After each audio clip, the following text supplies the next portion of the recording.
9h30 à Kinshasa. Madame, Monsieur, bienvenue à ces bulletins d'information sur Mandico Télévision. Il est l'heure de vous informer. Le vice-premier ministre, ministre chargé de l'Intérieur et Sécurité, a bouclé le mardi 16 juillet sa mission d'itinérance au Nord Kivu dans l'Est du pays.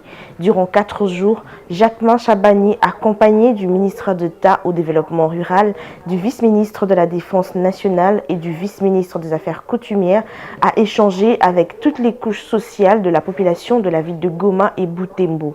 À la fin de sa mission, il a donné aux autorités provinciales de nouvelles orientations concernant les mesures sécuritaires en réponse aux besoins de la population. Suivez. Bon, c'était une mission à caractère sécuritaire.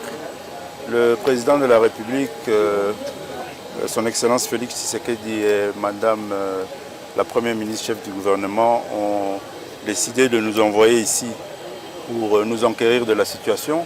Mais c'était aussi une mission de reconfort.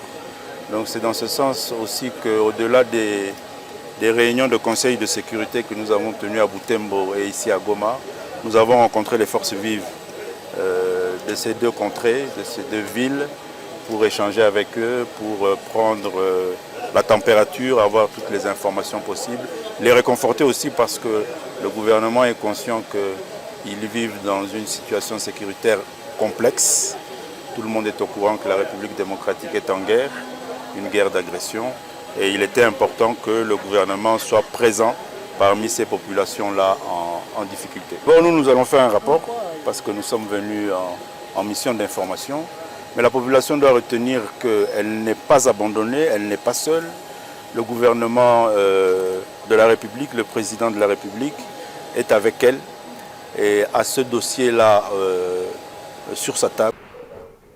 Sur un autre volet, le ministre d'État en charge de la justice a annoncé ce mercredi 17 juillet 2024 l'ouverture d'une enquête sur les soupçons de détournement d'argent au Sénat congolais. Constant Mutamba l'a fait savoir au président du bureau d'âge de la Chambre haute du Parlement, Pascal Kinduelo, lors d'une rencontre au Palais du Peuple. Les détails dans cet élément.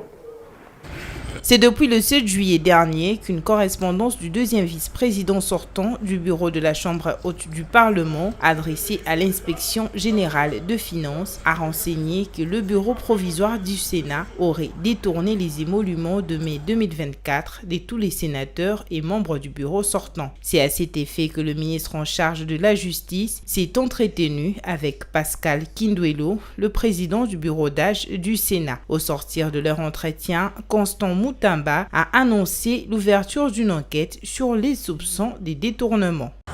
Comme vous le savez, il y avait des bruits qui couraient sur le détournement des fonds par le bureau sortant du Sénat. Il était donc question pour nous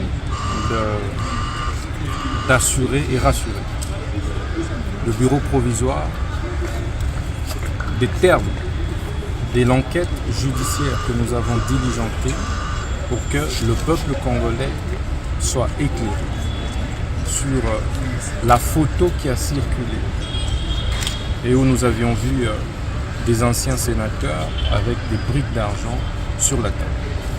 Plus rien ne sera comme avant. Et c'est à l'issue des enquêtes qui sont jusque-là inquisitoriales que nous fixerons l'opinion sur les mesures urgentes et coercitives si les chefs qui seront prises.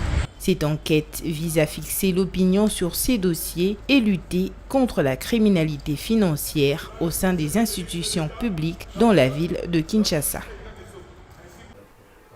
Clôturant ces bulletins d'information en société, les tracasseries routières ne cessent de s'accroître dans la capitale congolaise, selon les avis de certains motocyclistes.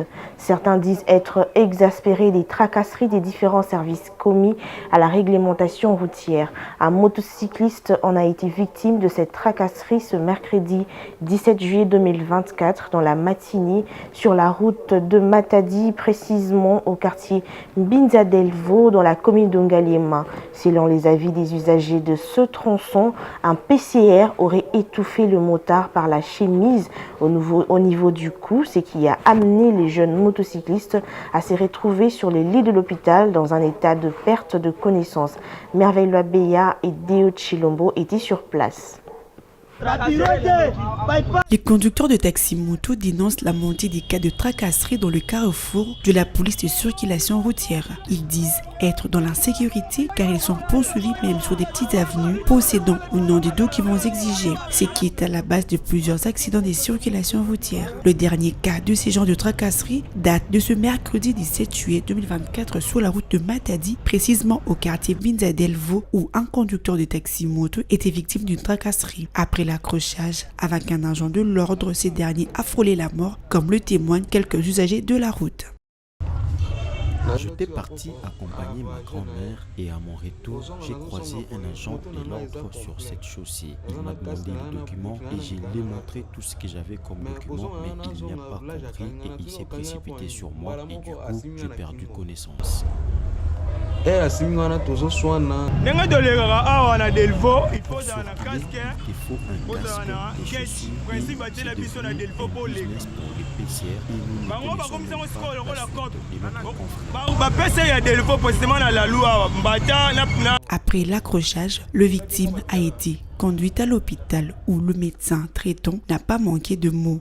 Arrivé à l'hôpital, les motocyclistes avaient perdu connaissance. Nous l'avons réanimé, puis il s'est rétabli. Aux autorités compétentes de mettre de l'ordre dans ces secteurs pour que pareilles choses ne se reproduisent plus. C'est la fin de ces bulletins. Madame, Monsieur, merci de votre attention soutenue. Restez branchés sur Mandiko Télévision. Une pensée, un écrit.